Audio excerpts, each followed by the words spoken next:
সেয়েহে মই ৰাজ্য চৰকাৰ তথা সংশ্লিষ্ট কৰ্তৃপক্ষক আহ্বান জনাইছোঁ, এই বিষয়টোক আৰু অধিক গুৰুত্ব দিয়ক। জুবিন গাৰ্গৰ মৃত্যুৰ আঁৰত লুকাই থকা সকলো ৰহস্য উন্মোচন কৰক। এটা উচ্চ পৰ্যায়ৰ নিৰপেক্ষ আৰু স্বচ্ছ তদন্তৰ জৰিয়তে অসমীয়া ৰাইজৰ মনৰ সন্দেহ দূৰ কৰক। এজন জনপ্ৰিয় শিল্পীয়ে মৰ্যাদা সহকাৰে ন্যায় পোৱাটো অতি প্ৰয়োজনীয়। অসমীয়া সংগীতৰ আকাশত ধ্ৰুৱতৰা, আমাৰ প্ৰজন্মৰ হৃদয়ৰ ধনী গায়ক, সুৰকাৰ, অভিনেতা আৰু সমাজৰ যুঁজাৰু জুবিন গাৰ্গ। তেওঁৰ অকাল বিয়োগে অসমীয়া জাতিৰ বুকু উদং কৰি থৈ গ'ল। কিন্তু এই দুখৰ মাজতো আমাৰ মনত এটা ডাঙৰ প্ৰশ্নই খুন্দা মাৰিছে, জুবিন গাৰ্গে ন্যায় পালেনে?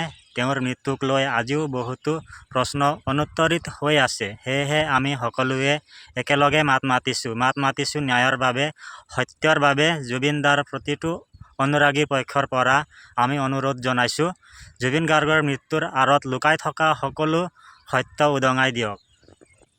জুবিন দা আছিল অসমীয়া সংস্কৃতিৰ এক জ্বলন্ত ইতিহাস। তেওঁ কেৱল এজন কণ্ঠশিল্পী নাছিলে, তেওঁ আছিলে আমাৰ আশা, আমাৰ সপোন আৰু আমাৰ প্ৰতিবাদৰ ভাষা। তেওঁৰ কণ্ঠত আমি শুনিছিলোঁ লুইতৰ কলকলনি, বিহুৰ মাদকতা আৰু ডেকা মনৰ প্ৰেমৰ উন্মাদনা। অনামিকা মায়া যৌৱনৰ পৰা পকীৰদত লৈ তেওঁৰ প্ৰতিটো গীতে আমাক নতুন পথ দেখুৱাইছিল। তেওঁ হিন্দী, বাংলা, আন বিভিন্ন ভাষাত গান গাই বিশ্ব দৰবাৰত অসমৰ নাম উজ্বলাইছিলে। তেওঁৰ ইয়া আলীৰ সুৰে গোটেই ভাৰতবৰ্ষক কঁপাইছিল।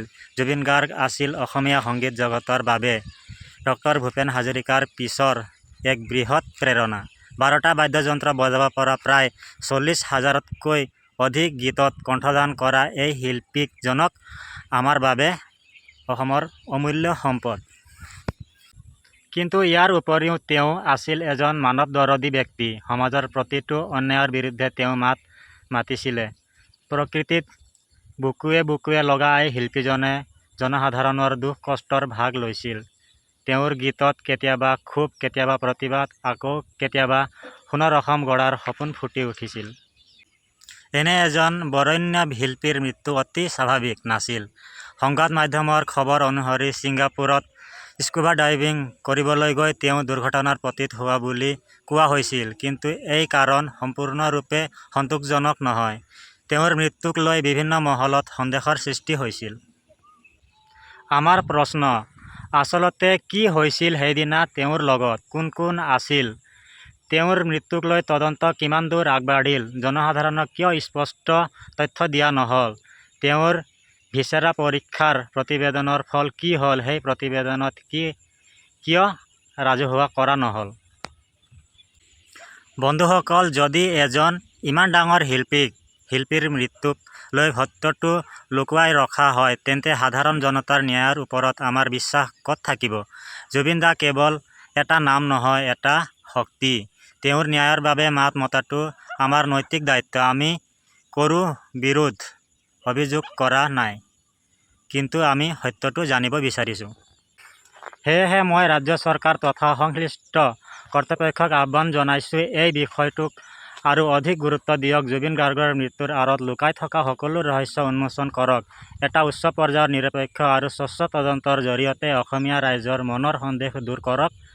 এজন জনপ্ৰিয় শিল্পীয়ে মৰ্যাদা সহকাৰে ন্যায় পোৱাটো অতি প্ৰয়োজনীয়। যেতিয়ালৈকে জুবিন গাৰ্গৰ ন্যায় নহয়, তেতিয়ালৈকে আমাৰ প্ৰতিবাদ অব্যাহত থাকিব। জুবিন দাৰ প্ৰতিটো গীত, প্ৰতিটো সুৰে আমাক সাহস যোগাব। শেষত মই পুনৰ কওঁ, জুবিন গাৰ্গৰ ন্যায় অবিহনে আমি কেতিয়াও শান্ত হ'ব নোৱাৰোঁ। সত্যৰ জয় অনিবাৰ্য। ধন্যবাদ। Justice for Zubeen Garg. আমাক ন্যায় লাগিবই, আমাক ন্যায় লাগিবই। জাষ্টিছ ফৰ জুবিন গাৰ্গ, আমাক ন্যায় লাগিবই। সত্যটো কি আমি জানিব বিচাৰিমে। ধন্যবাদ সকলোকে। ভিডিঅ'টো শ্বেয়াৰ কৰিব। জয় জুবিন দা।